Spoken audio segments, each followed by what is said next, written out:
host of your full disclosure, I sent her a thing about trying to talk to a farmer about the fact that straight up our news has a third of the world's bird.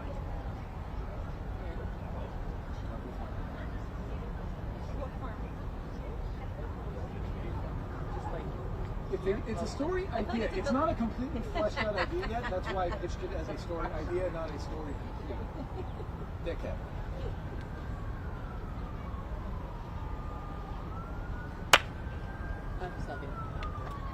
Oh, that's.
Test 3 2 3 2 1. Mic check. Test 3 2 3 2 1. How do these levels sound? Good. Do you need a mic check too? You good? Okay.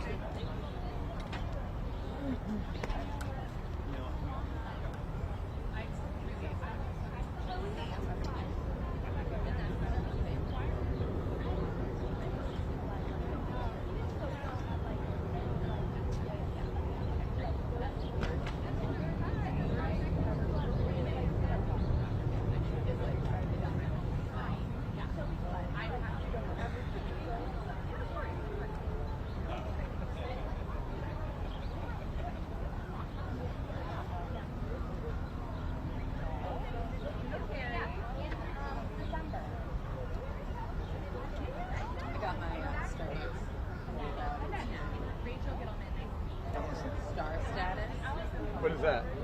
Like you're like in a category now. Oh, more. That's what I'm looking for. Caste system. Pretty much, yeah. Pretty much. Thank you. But I have the highest level because apparently I spent so much money on steroids. So I have the reserve level. Do you make yourself? Is that and I mean this with all. Does that make you feel good? It does make you feel good. Does it really? Yeah, like really. Yeah. But my mom, who goes to Starbucks every single day. That's what I'm saying. She Yeah. has the level. And I feel bad because I buy a lot. Yeah, you do. I was like, it's fine. I spend a lot. Yeah. Or she forgets to pay. She just pays with her credit card. Do you think there's someone somewhere there who's like super elite status on the McDonald's app and they're equally proud of you on I think that's it. They stuff. Huh?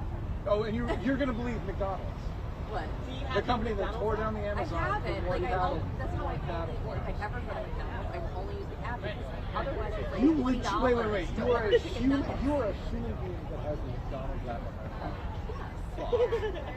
I have to re-download it a lot. I delete it, and then I re-download it if I'm going to order You've something. done this multiple times? So many times. With so many apps. I have to re-download it. We have worked together for how long? It feels like my brain is taking a dump on my neck. Yeah, I usually like blown away. sitting in line like, I Oh wanted my some french fries, now I have to download the app and wait. You're a relatively healthy. Actually, I'm taking that. I think you're a relatively healthy person. Free Friday. They should just shorten that to Free Friday. Free Friday. Yeah, you gotta say it's free. Can you do that? I'll give you $50. Would you take 50 stars points on your Oh, today was triple stars. Oh my. So many. How many apps do you genuinely have on your phone I downloaded. right now? Oh, you had them. I wouldn't ask. How do I know? Like, I don't know how to narrow. Like, it's many pages. I would just keep going. Keep going. Actually, delete how a many? bunch. Wait. How many pages of apps do you have? Well, some of them are full.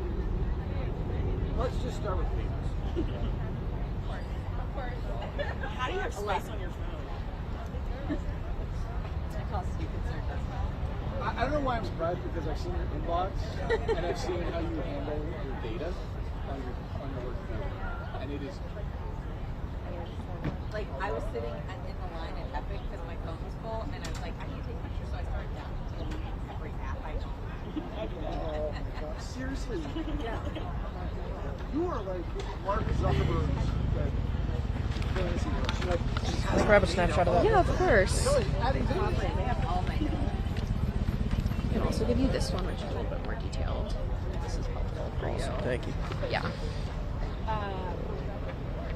So, Are you up? Appreciate it. Awesome. Thank you. Oh, I didn't have enough time to.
of the Department of Education because Congress created the department, but he can do a lot of things to damage the programs of the department, to cut back the funding, to hold back funding, etc. So that's what he's doing. He's doing everything he can, mainly through executive orders, to undermine support for education.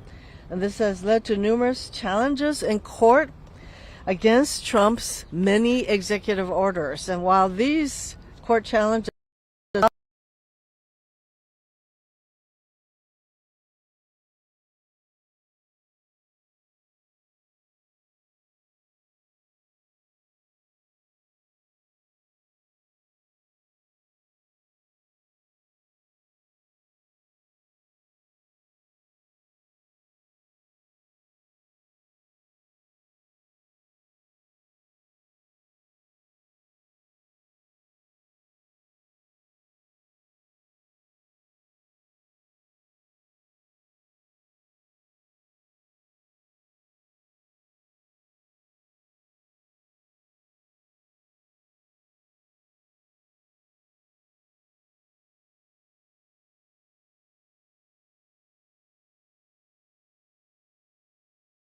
away from the Federal Department of Education to other departments, such as the Department of Labor, State Department, Interior. None of these departments have any wherewithal to run these programs.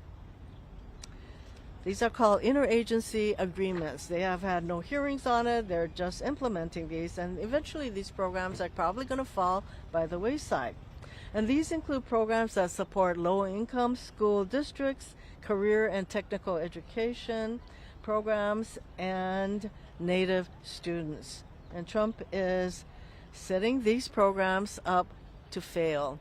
Know that by getting into these interagency agreements and shoving these programs to departments that do not have the experience or wherewithal to run these programs, he is setting these programs that our kids rely on for failure. So most recently, $350 million was stripped from 800 institutions, universities, all across the country, 800 institutions across the country, blue states, red states, just because these universities and colleges serve minority students. This is a program that supports minority serving, they're called minority serving institutions. So we know that the Trump regime will continue its attacks on the Department of Education, on federal workers, public schools, and the more than 50 million children across the country who rely on these programs.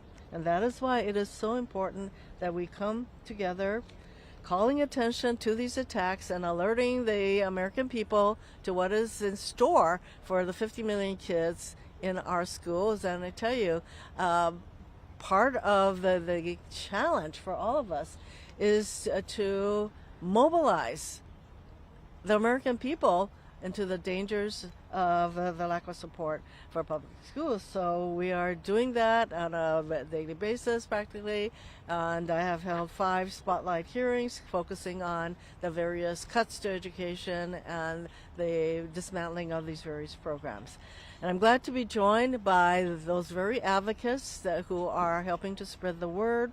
And I want to turn to my colleague, Senator Chris Van Hollen of Maryland, a champion of education. And when I have my spotlight hearings, Chris comes. So, Senator Van Hollen. Thank you. Thank you. Thank you. Thank you, Maisie. Let's give Senator Hirono a big round of applause. And I want to thank all of you who are here to stand up to defend public education in America. Because make no mistake, it is public education that is under attack by the Trump administration. And public education has been the bedrock, the foundation for opportunity in America, trying to make sure that every student, regardless of their background, has an opportunity to succeed. And so when they come after public education, they're coming after the foundational idea of equal opportunity in the United States of America. So thank you for being here in this really important battle. I want to thank Senator Hirono. Mazie Hirono has been on the front lines of this battle since day one. She's organized those spotlight hearings that we've mentioned. Some of you have participated in them, but she has just been a fierce fighter for public education and against this assault. So Maisie, thank you again for all of your leadership. And to the allies who are here with us, thank you for standing up for education and for the federal employees that help make sure that we deliver those educational services.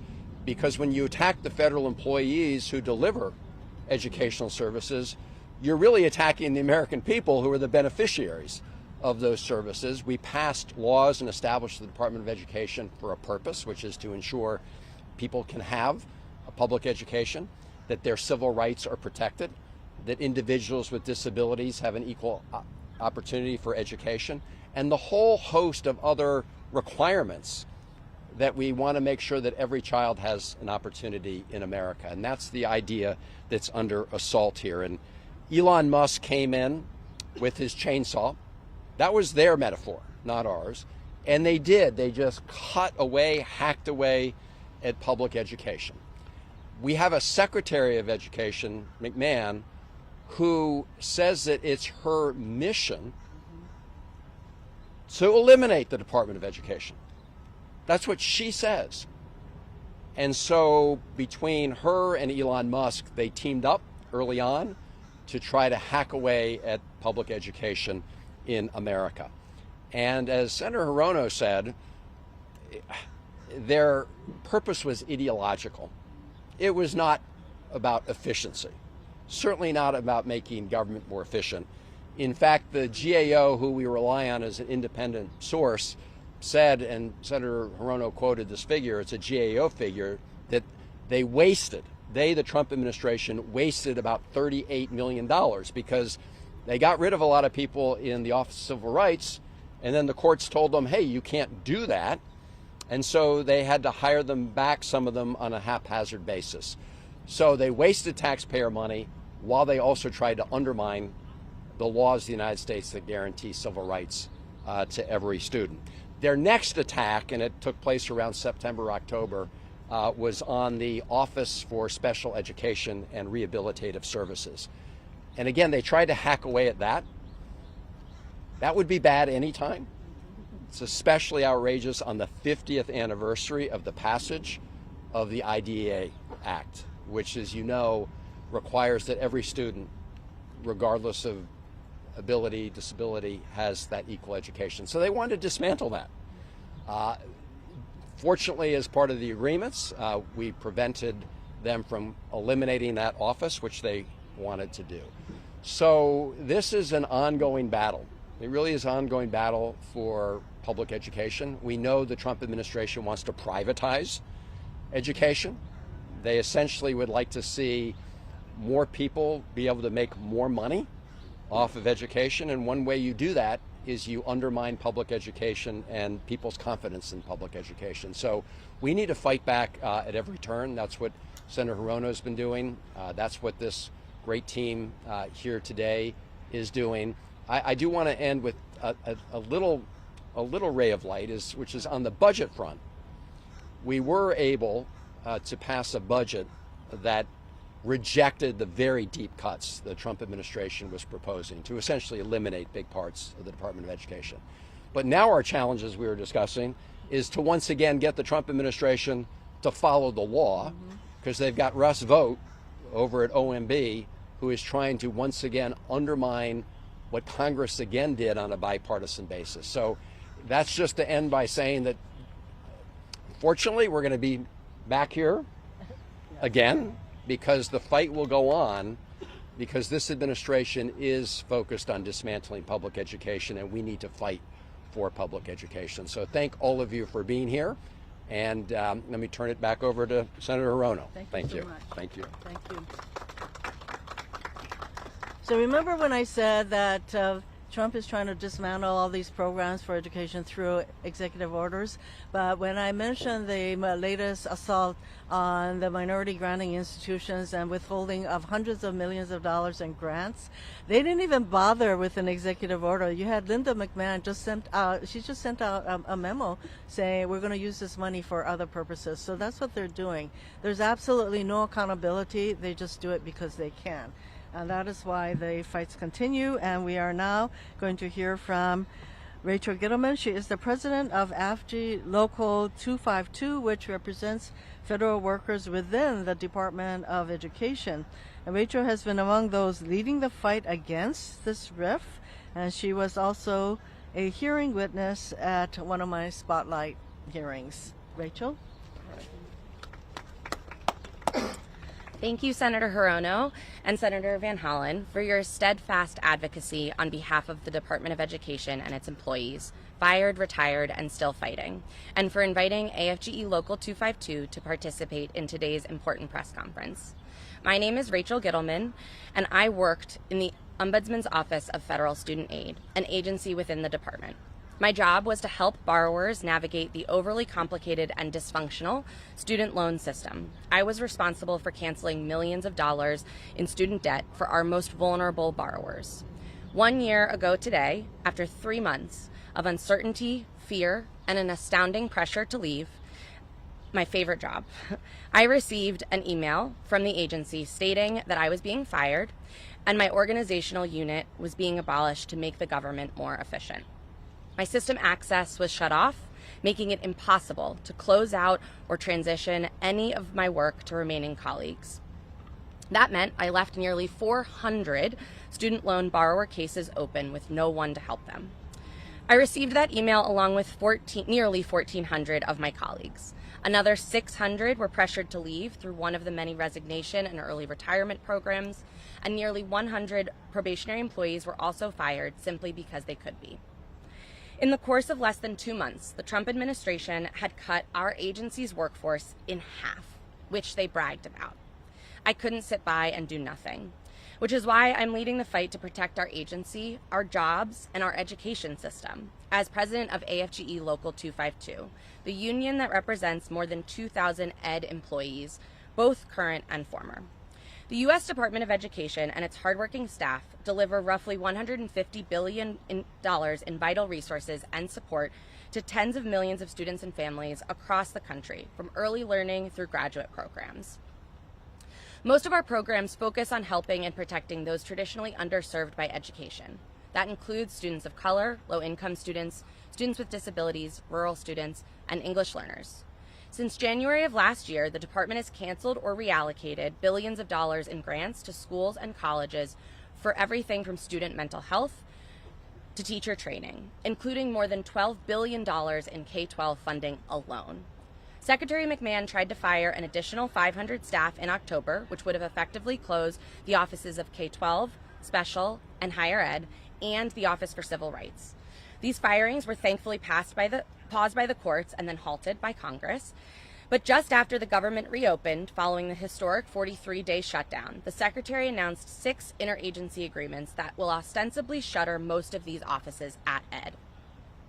The Secretary is selling the department off for parts. She is playing politics with our students' futures and our careers. Now, the Department of Labor will run nearly all K-12 programs and higher ed programs in this country.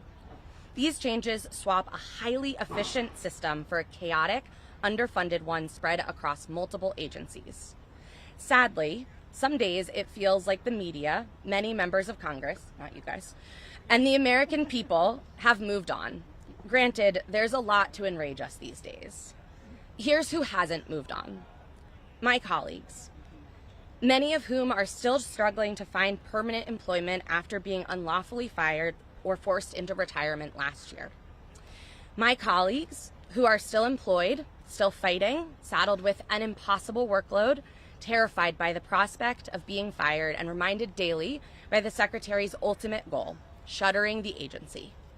The disabled student loan borrower who has more than $500,000 in debt she took out so her kids could have a brighter future. I was fired before I could successfully help her get her loans discharged based on her disability.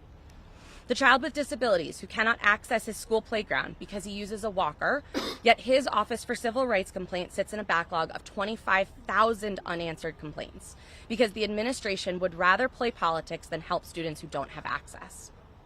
The rural student whose community overwhelmingly depends on dwindling federal funding that's been slashed or reallocated or delayed due to partisan decisions and understaffing. the Title I middle school math teacher who no longer gets the on-the-job training she needs because the department canceled her grant program. And a first-generation college student that will no longer have access to basic needs support and child care programs or job opportunities because the secretary decided to sell the department for parts rather than do her job. All of these people deserve better, and we will not stop fighting for them. As we commemorate this solemn day, I also want to shed light on the many wins we've had throughout the last year. While more than 1,000 of us were terminated last year, our case went all the way to the Supreme Court, and that case is still going.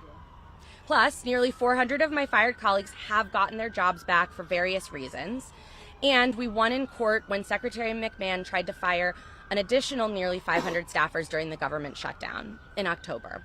And then Congress put a stop to those unlawful firings. And these are just court cases related to our staff.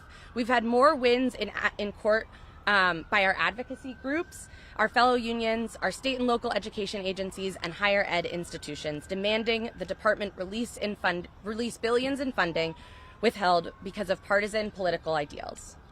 Earlier this year, Congress passed a new budget that plainly rejects the Trump administration's ongoing attempts to slash billions in federal education spending. It also rejects the administration's misguided efforts to dismantle the department by transferring workers and functions to other agencies. The budget affirms what we have known all along. The law matters, federal expertise matters, and the will of the people matters. Although the agency has already defied Congress by issuing 2 additional interagency agreements, the legislation still provides us the framework to hold them accountable. And that's what we call on Congress to do. Hold the Trump administration accountable for breaking the law. Stand up for federal workers. Stand up for the tens of millions of students and families who rely on the U.S. Department of Education's programs and services. Keep doing what Senators Hirono and Durbin and Van Hollen have consistently done. Put a spotlight on the harm that the Trump administration is causing our students and families. The Trump administration has shown it will stop at nothing, even ignoring court orders and violating federal law to dismantle the department and sow chaos for students, families, communities, and my coworkers. They will continue to undermine the careers of thousands of dedicated public servants who work every day to support our students and families. We need Congress to step up on behalf of students and families by holding this administration accountable. I believe deeply that government can and should serve the people of this nation. But beyond that, every member of our union is a person who has been impacted by and served by the programs and services we administer. We will continue to fight like hell to serve our students and protect what our agency stands for. Thank you. Thank you so much, Rachel. Next, we're going to hear from my colleague, Senator Dick Durbin of Illinois, another champion of public schools, DACA, you name the cause, that's just, he is there. Dick? Senator Hirono, thanks for your leadership on this issue. We are certainly at your beck and call when we need to make these announcements. Because what's at stake is something that's very fundamental. Ask any American family what their priority is. Education of their kids is the top priority. If you're going to create an opportunity for your kids to have a better life, they need a better school than parents probably had, and they need to have the challenges and the information to be responsive at this moment in our history. This may be the highest priority for American families. It is obviously no priority for the Trump administration. They came marching into the Department of Education, realizing they had their Project 2025 marching orders, and started lopping off heads right and left, taking professionals who have given their lives to the quality of education in America and dismissing them, telling them they weren't needed anymore. So now we have a Department of Education in name only. There's no leadership there, there's no support there, and school districts across the country are paying the price for that. The taxes that families pay to support schools will be higher because of this decision not to provide federal assistance. I'm honored to be here today and make it clear. The Department of Education is the department for the future of America. We need to restore this department and the professionals there to make the schools and education better and give our kids a fighting chance in this new economy. Thanks, Senator Hirono. Appreciate it. Thank you. Thank you, Senator Durbin.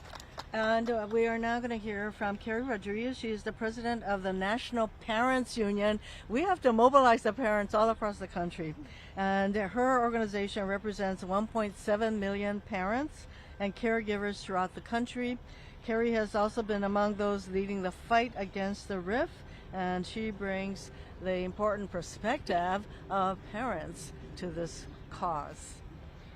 Carrie? Thank you so much, Senator. Hi there, I'm Carrie Rodriguez. I'm Matthew Miles and David's mom, also president of the National Parents Union. I'm also the wife of an educator.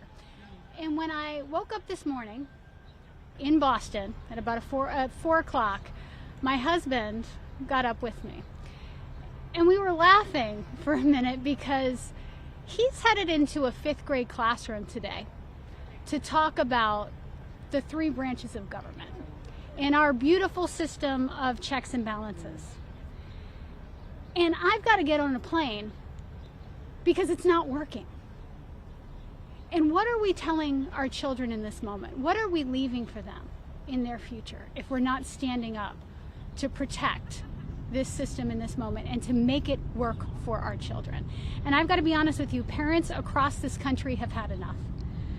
For months, families have been watching while the Department of Education has been dismantled in real time. We've seen programs cuts, grants frozen, phones ringing in empty offices. This is not reform. This is abandonment. And it's dressed up like it's a policy agenda, but this is the abandonment of children and families across this country. And it's not what parents want. We know that because we asked them. In multiple national polls conducted across the political spectrum, parents, Republicans, Democrats, and independents alike have been unambiguous. They want the Department of Education to continue to exist and to do its job. Congress reinforced that message through the 2026 appropriations process, making it clear that education programs should remain within the department. We have done our homework on this and know where parents stand. And I will tell you, as a basketball mom, sitting in the court, it's playoff season, guys, there's a lot of us sitting in there, parents are coming up to me left and right. I'll tell you anecdotally. My senior director of policy, she's a hockey mom over here. Parents are making a beeline for her across the rink, saying, what is going on here and how can we stop it? And yet, instead of listening to us or following the direction of Congress, families have been left to absorb the consequences of somebody else's ideology. In fact, we're now putting a man's face on the Department of Education who built his entire brand, telling young Americans like my sons that education was indoctrination and that college is a trap. And now that ideology has a seat at the table where decisions about our children's future are being made. Parents didn't put it there. Parents have been fighting it, and we're not done fighting. They cut the Office of Civil Rights in half. For special ed parents like me, 3 out of 5 of my sons have 504s or IEPs. This is a direct insult. It's an attack on our rights under the IDEA Act and our attempts to get justice to make sure the system works for our kids. They thought we wouldn't notice. Let me tell you something, friends. We notice. We always notice. There are parents in this country right now who have filed civil rights complaints to protect their children and have heard nothing back. Nothing. We are yelling into the void. That is not governance. That is abandonment. And apparently doing your job is now optional at the Department of Education. Somebody forgot to tell us as parents. Congress is telling them to keep the lights on, and they're still fumbling for the switch. So let's be clear about what DOGE actually is or was, whatever it is right now. It's not efficiency. It's not innovation. It was a wrecking ball swung by people who will never need the government that they're destroying. They gutted the State Department, and now Americans are stranded abroad with no one to call. They fired federal workers mid-mission, people who showed up every single day to serve this country, and they call it a win. And they've hollowed out the Department of Education in the same way, while children's civil rights complaints are collecting dust. That's not cutting fat. That's cutting people, real Americans, and the bill is coming due. And I want to say something directly to the people who are still inside the Department of Education, because we know that you're still there and you're still holding on. We see you. We know that you are working under the conditions that would make most people walk out. You stay anyway for our children. Parents across this country are watching. We see you and we are grateful. But for the people who are making these decisions, parents didn't sign up for chaos. And that is all we get. Constant bombardment of chaos under this administration. We signed up for schools that work. We want the department focused on what it was built to do, making sure that every child in America can learn how to read, that math achievement is real, that families have actual choices that work for them. That is the mission.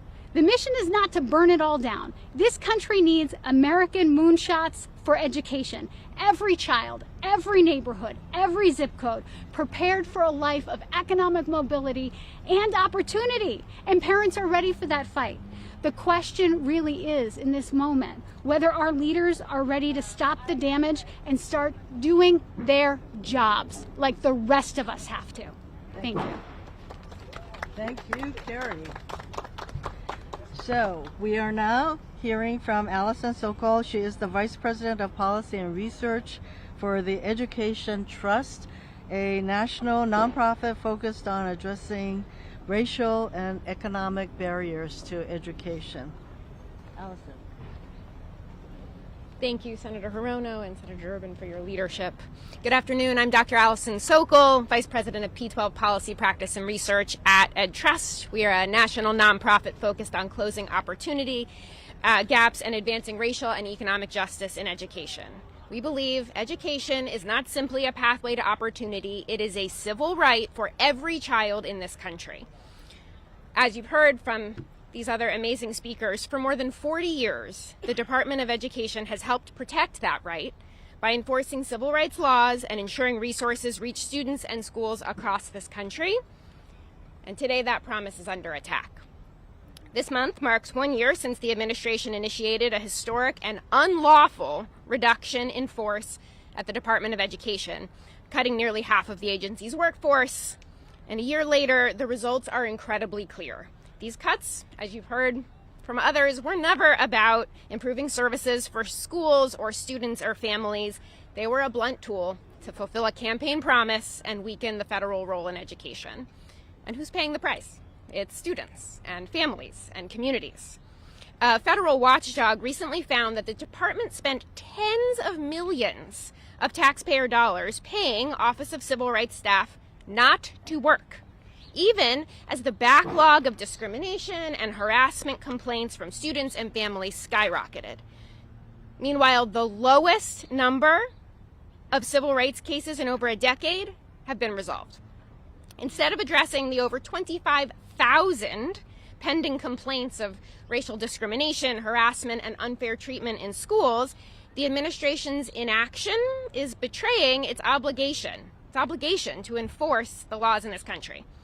That is government dysfunction, paid for by taxpayers and felt by students, especially our most vulnerable students. More broadly, the sweeping cuts announced across the department a year ago hollowed out critical offices responsible for research and education oversight, civil rights protections, and other essential functions. And the consequences are very, very real. When the federal government steps back from protecting education, students don't get less bureaucracy, they get fewer protections, and they get fewer supports. It doesn't streamline government, it creates confusion for states, chaos for schools, and fewer safeguards for the students who need them most. And we're already seeing the effects. Grants are slowing down, oversight has weakened, civil rights complaints take longer to resolve, and increasingly are just being dismissed without investigation. And the students most at risk are the ones who have always faced the greatest barriers. Students of color, students from low-income backgrounds, multilingual learners, and students with disabilities. At the same time, the administration is dismantling the department itself and scattering education programs across federal agencies that were never designed to run education policy.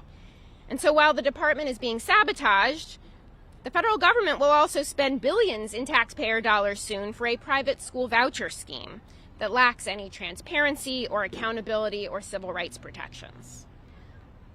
Public dollars, our public dollars, should strengthen public schools that serve every child, not subsidize private systems that can pick and choose who they serve.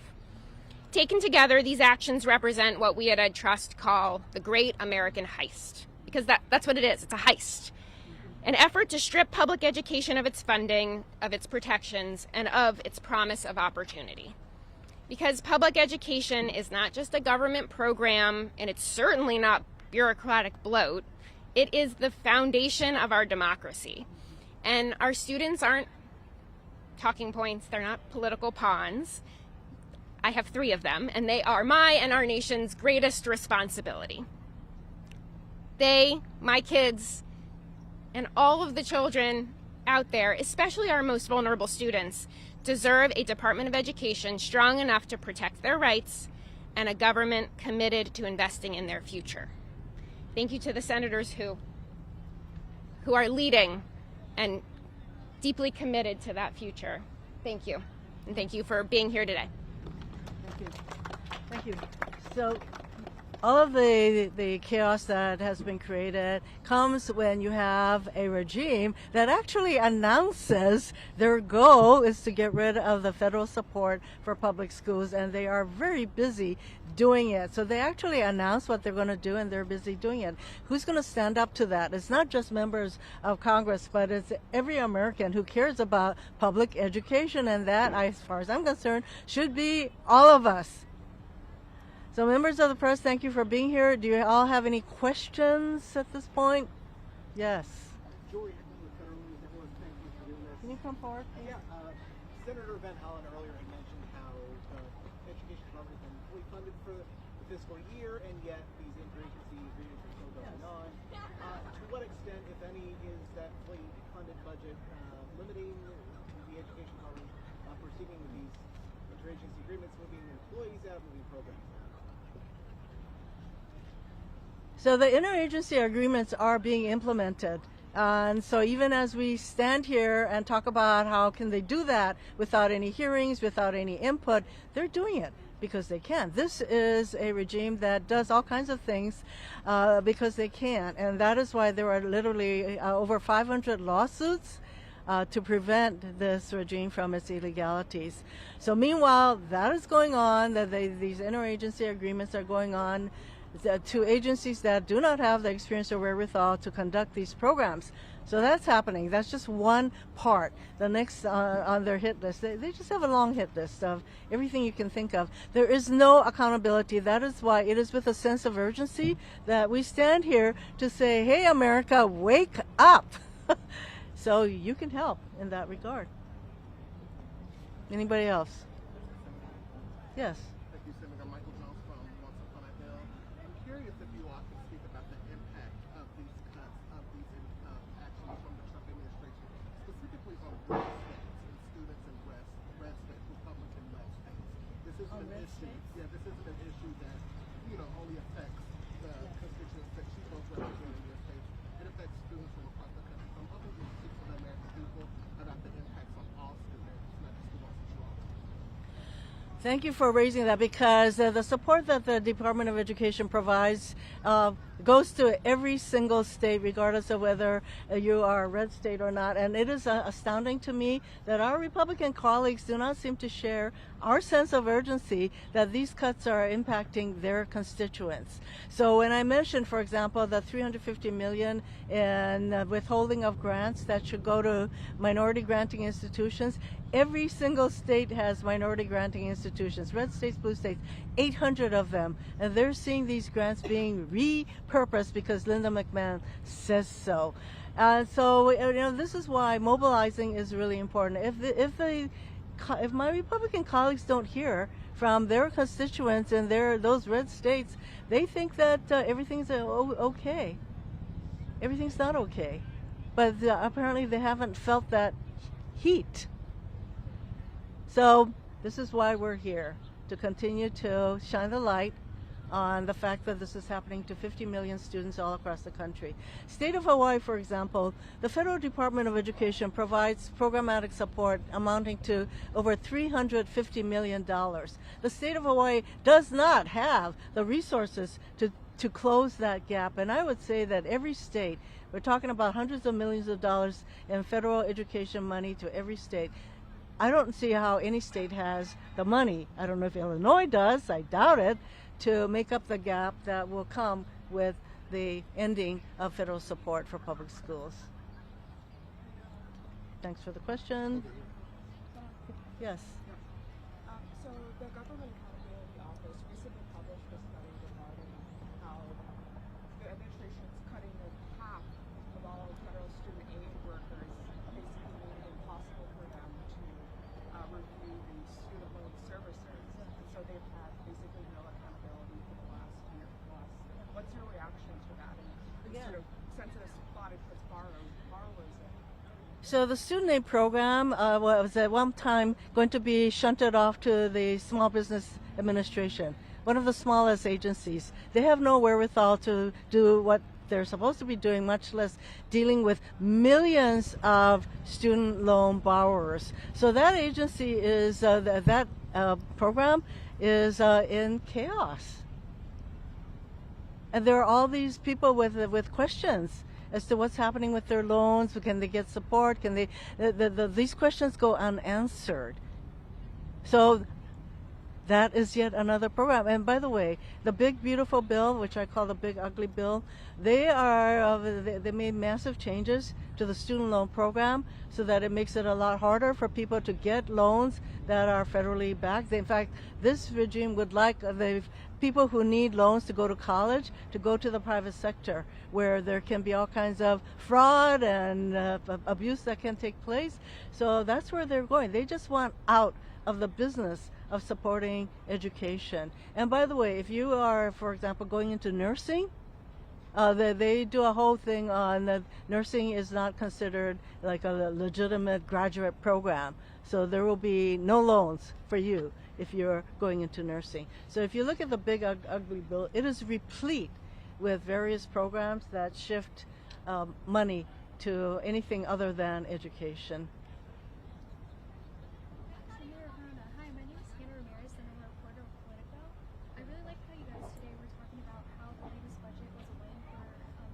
educational agencies, and you've mentioned that the fear is that there's going to be a challenge to get the Trump administration to follow the law. I'm wondering, what do you think that challenge might look like, and what steps are you taking to? Would you like to respond to the fact that they don't like to follow the law? It's nothing short of a miracle that we passed so many of the appropriation bills on a bipartisan basis. And frankly, in many instances, like education, we ended up defying the administration's request and putting in a bipartisan number, which was much better. It remains to be seen whether the administration will pay any attention to what we did at all. We've seen over and over again they ignore the law, they ignore the standing precedent, they could care less about people being riffed and dismissed, and they go their own way and say, fight me in court. And we've had to do that over and over and over again. It's unfortunate. It reflects an attitude toward government which is new to me, and a fellow who's been on the Hill for a few years. I've never seen anybody quite do this.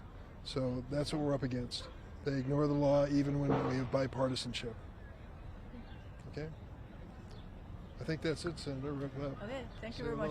I would like to add one note regarding the bipartisan appropriation bills that we passed. We had to put in language, and we can thank Patty Murray and Rosa DeLauro. They are the ranking members of the relevant appropriation committees. They had to really fight to put in language to prevent this regime from moving money around and so-called repurposing money and rescinding bills, the appropriations that have already been approved by us. And so there had to be this kind of language. These are not normal times, people. So to have a regime that says we are going to get rid of support for public education, that is absolutely not normal. But there you have it. And so please help us pass the word. Thank you very much. Aren't you supposed to say aloha? Aloha. Thank you, Dick. For No, being sir. here.